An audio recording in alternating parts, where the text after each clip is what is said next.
So we were just up in Detroit, and we went to this bookstore called John K. King Books that somebody knew about, where it's like 4 stories. Do y'all know Detroit at all? It's like astounding. It was like 4 stories of old books and cool books and weird books.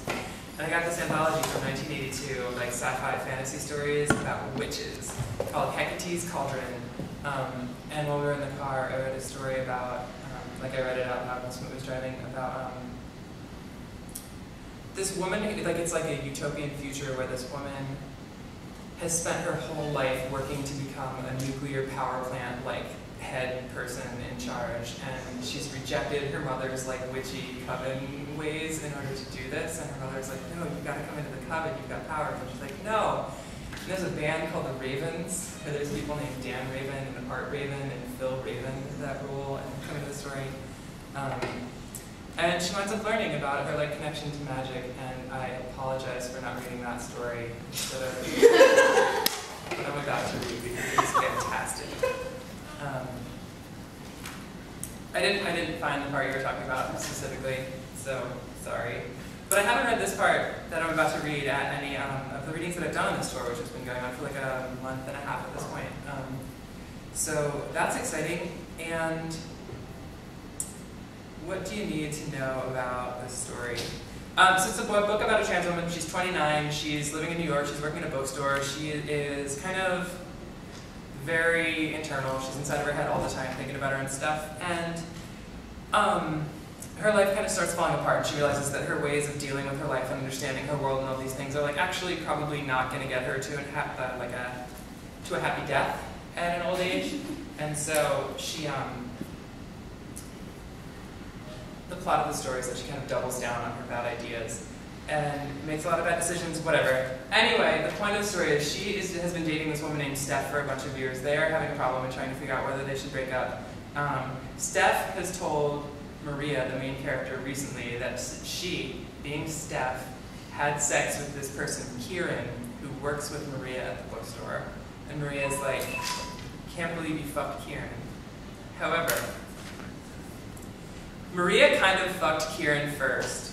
Steph knows about it. It was a pretty big deal when it happened, and Maria has been sporadically remembering, wincing, and trying not to feel like an asshole ever since. What happened was that he started working at the bookstore a little over a year after Maria started injecting estrogen, when people she didn't know were starting to read her as a woman most of the time. He is trans too. He's pretty into it. For Maria, being trans is like, here is the shitty thing I have to deal with. But for Kieran, it's like, fuck yeah, being trans, all right. Trans guys seem to have this relationship to being trans a lot more often than trans women. It's understandable. Sometimes trans guys come out of radical activist-type communities where having a punk rock gender is kind of like chic or whatever, whereas for trans women, this tends not to be the case. When they come out, trans women tend not to have the analysis that comes from having existed in a queer community where people talk about gender. The mistake some people make is assuming that this means trans women never put together an analysis. There's also a thing about cultural norms, about masculinity and femininity that everybody internalizes, and the kind of light that throws on the different directions of transitioning, but whatever. Who cares? It's hard to explain. Maria has been mentally outlining a zine about this stuff that will lay it out clearly and solve everything since like before she started transitioning. So Karen started working at the bookstore, read Maria as trans, and decided to be her friend. It was great because Steph knows queers because anxious, and Maria doesn't talk at parties, so neither of them has ever been particularly enmeshed in a queer community, but Kieran was. That fucker knows everybody. You'll be like, oh, Judith Butler's written a new book, and he'll be like, I threw her over a table and fucked her at brunch once. You're like, really? And he says, no, but I did have her come and read at my school when I was in college. So they became friends. They ate lunch together. It was a new relationship, even though it wasn't supposed to be a make-out relationship. They talked about stuff. He explained stuff to her. He loves to explain stuff. And she was like, oh my god, here's the person who knows the real smart truth about transitioning. Gender truly is a construct. Eventually, you can't help but figure out that while gender is a construct, so is a traffic light. And if you ignore either of them, you get hit by cars, which also are constructs. They fucked in a Burritoville bathroom. He managed to kind of fuck her with a packer in a tiny, dirty yellow bathroom downstairs in the Burritoville on 2nd and 6th. She managed to keep her skirt on the whole time and not to let him touch her junk. She certainly did not come. Maybe he did. There were greasy patches on the mirror, and since the bathroom was so small, she pressed her face against it while he kind of fucked her, and then, when they left, there was grease all over her cheek. It was hard to wash off. She was like, cool, punk rock, degradation, kinky sex, how queer and great. That was her sleaziest moment. It seemed like from then on, she'd be building a body of work about the interesting sex she'd had, but those stories never really materialized. That time at Burritoville, that was pretty much it. She's thinking, I think I just don't get sex, while she shoulders her bike and starts climbing stairs. Maybe one day, when my $700 of savings become $20,000 and I can afford bottom surgery, I'll be able to get past the inevitable shut-off point and actually enjoy it. I cannot wait. She opens the door, and the cat is not in the kitchen, which means she is probably in the bedroom with Steph. Kieran probably is not here. The cat hates everyone except Maria and Steph. The cat appears and rubs her little black head on Maria's leg. Hi, cat, she says. She opens the fridge, which is empty, prolonging her own anxiety in a really familiar way. Like if Kieran were in Maria's bed with her girlfriend, not that Maria owns Steph's sexuality or anything, but it would be pretty stupid for her to be in the kitchen in a scarf, one glove on and one glove off, thinking about a middle-of-the-night stir-fry, while he was in there spooning her, getting his sweat and cum and lube all over Maria's blankets. Ew. Steph sleeps pretty deeply, so Maria walks down the hall, all 3 feet of it because this is a New York City apartment, and cracks the door. She's asleep by herself. Maria goes back to the kitchen, finishes her little bottle of whiskey, accidentally leaves the kitchen light on and the refrigerator door open, and passes out on the couch. At 4 or so, she wakes up all headachy and sets her phone alarm. Steph had called, kind of a lot of times. Turns off the light, closes the fridge, and goes back to sleep on the couch in the kitchen. So bohemian. I think that's the only section about Maria that I put a dog ear on. Maybe I'll read another if these are too short. Figure it out. It'll be awesome. The second half of the book focuses on another character whose name is James. Basically, Maria's like, my life is a fucking mess, so I better fix somebody else's life. And she bails on New York, she goes to Nevada, she meets this kid, and she's like, I'm gonna fix your life. And he's like, I don't really need anybody to fix my life. And she's like, I'm on it. And so that's what happens in the second half of the book. And this chapter is about that kid whose name is James. It's not 100% true that he's never worn women's clothes. All through high school, probably somewhere back in the midst of time, even before high school, God knows when it showed up, he had this idea. He knew he wasn't going to go to college. He's pretty dumb and barely graduated high school, so his future has always been, at best, rising through the ranks at Walmart to become a manager and then to die of a corporate heart attack at age 50. He was never going to move to New York and become a rapper. He has a blog about film that he took seriously for a minute, but nobody cares what he has to say, and to be honest, he hasn't updated it with anything substantial for like 6 months because he keeps watching these stupid movies with Nicole that he doesn't care about. We were in Cleveland a couple of days ago, and in the book, they watch a Drew Carey movie that James is kind of resentful about because he doesn't think that Drew Carey is cool. And I was like, y'all, do you know Drew Carey? And they were like, no. And I was like, but he's Cleveland, right? And they were like, yeah. And so that wasn't relevant to that reading either. The point is, all through high school, he could not wait until he could graduate and get his own apartment where he could have a closet full of dresses. Whatever the fuck is wrong with him, it isn't that he's a transvestite. He has no idea how to wear a dress. But when he had his own apartment, everything would change. He thought he'd be able to order dresses off the internet, and then have them in his apartment and wear them whenever he wanted. He started working at Walmart when he was 16 because he knew it would take a minute to get promoted and start making more than minimum wage. He was going to need to be able to afford not to have a roommate, so he wouldn't have to just dress up in his room. He was going to invest in really thick curtains, a bunch of mirrors, and then this phenomenal wardrobe, all the most absurd, frilly, and short, and sexy, and demure dresses. And then, he could wear them all the time, then figure out what to do from there. Like, not transition. After all, most women in the real world don't even wear dresses much. He wasn't transsexual, he just wanted dresses. It was a vague plan. Then life got in the way. Isn't that what you're supposed to say when you're old, not when you're 20? It did, though. First, Nicole asked him out, and he didn't have a good reason to say no. Plus, he likes her. Plus, having a girlfriend was not that far off from having a bunch of dresses.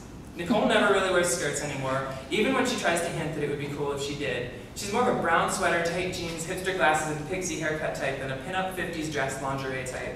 And at first, it wasn't even complicated. Her ass in his lap got him all hard, and he was like, oh, maybe this autogynephilia stuff that was just kid stuff, and now I can be a man, which actually felt kind of gross. On top of that, how the fuck do you get dresses? You can't just go online and order a dress. You have to know what size you are. You have to measure yourself. But how do you measure yourself? You can't just buy a measuring tape at the Walmart where you work. Somebody would notice and ask what you were going to do with it. And a metal tape measure from the tools department does not work. He tried. And then, even if you just guessed that you probably wear a size large, you might have the most depressing experience in the world when you try to test out that theory. He ordered one. There's a dress in the back of James's closet that nobody has ever noticed before. Why would anyone go into his closet? It seems inevitable that Nicole is going to go looking for a belt to borrow or something and find it, and James is not going to have an explanation for why a dress that not only can he not fit into, but also one that would have to be about a foot longer, is hung up behind his 2 suit jackets and single pair of khaki pants. The first week that he had this apartment, he ordered this dress online. He was like, freedom. I could finally order myself my first dress. He ordered it from eBay. The idea was that he was being responsible. It isn't slutty, it isn't pink, and it's not even supposed to be short. It's navy blue with white piping, and he spent the week after he ordered it, which was in the middle of the night, a cold sweat click of the buy now button, panicking that it was going to be shipped in a box labeled dress and left out in front of the door of his apartment. It wasn't though, just a plain brown box in front of his door after work one day. He took it inside, breathing shallow little breaths, and tried to cut it open. His hands didn't work. Then a fork worked okay to poke through the tape and start some tearing, but he had to find the sharp knife to cut all the tape open. Then the box was on his kitchen counter next to the plates with the crust of pizza and grease on them, open like a present, and it wasn't even scary. It was already sad. First of all, he should have hidden the box until after Nicole had come over that night and then left. She was on her way over any minute. Second of all, you could tell immediately that this was not the dress he thought he'd ordered. That dress was in his head. The dress in his head was cute and made him look like he had a waist. It was cool, sort of like a hipster Jackie O thing. This dress, in the real world though, was clearly someone's dead grandmother's church dress. It was boxy and square, thick, almost terry cloth kind of fabric. The piping was not cool, it was stupid. He didn't even take it out of the box, he just closed it up and buried it under a couple of old Converse boxes in the back of his closet and walked over to the computer, sat down, looked at some pervert stuff until Nicole came over. She even knew something was wrong when she got there. She was like, "Are you okay? You're breathing really fast and you look like you're gonna cry."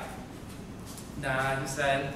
"Nah, I just read something really messed up about baby seals." Fucking ridiculous. After she came over that night, and after they had sex, and then after she went home, he did try it on. It looked like a skirt and a jacket, but it was actually only one piece, a dress. Maybe because he'd already come once that night, or because the dress was so ugly and stupid, or maybe because his ribs were all full of disappointment and helium. Whatever it was, he didn't even get turned on when he tried it on. He had expected to. The whole point of actually getting his first dress was to satisfy this impulse that was supposed to be sexual. He didn't have a full-length mirror or anything, but he could barely figure out how to get his shoulders into it, and then it tangled around his ribs and armpits, and he was worried that he was going to stretch it out and ruin it. Wouldn't it be a tragedy to ruin such a beautiful thing? But eventually, he got into it, and probably felt dumber than he had ever felt. There was tons of room and drape in the hips. His stomach, even though it barely exists, bulged out against the front of the dress.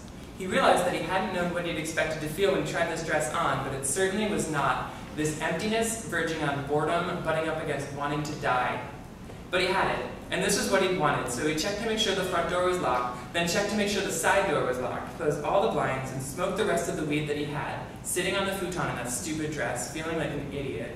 And then, even when he was really, really high, he didn't stop feeling stupid. He tried to jack off and it didn't work.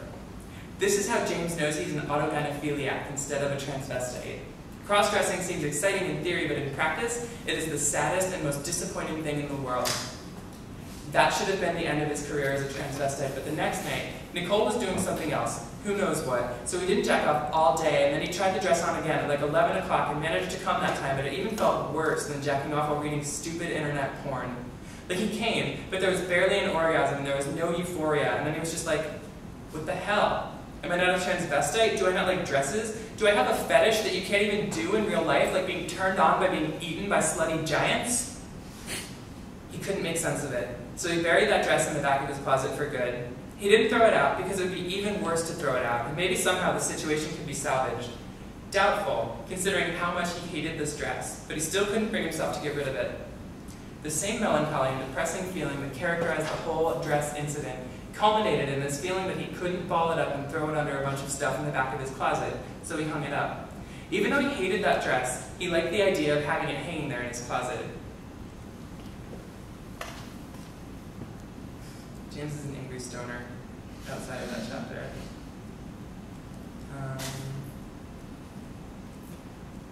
read some stuff from towards the end of the book, if that's okay, because you said you want to